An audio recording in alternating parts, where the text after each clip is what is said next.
Herkese merhaba arkadaşlar, kanalımıza hoş geldiniz. Qübsə Özay'ın deniz manzaralı ev benzetmesine Barış Arduç'tan güldüren yanıt.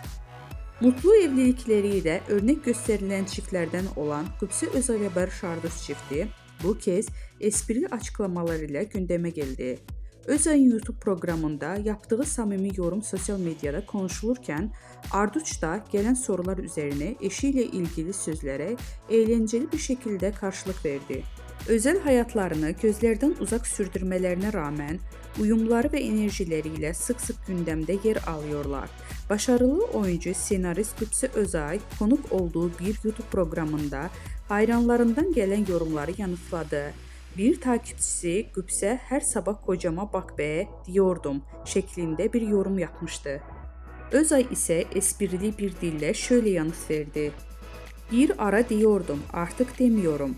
Deniz manzaralı bir evde yaşayınca bir süre sonra denize bakmayıp bırakmak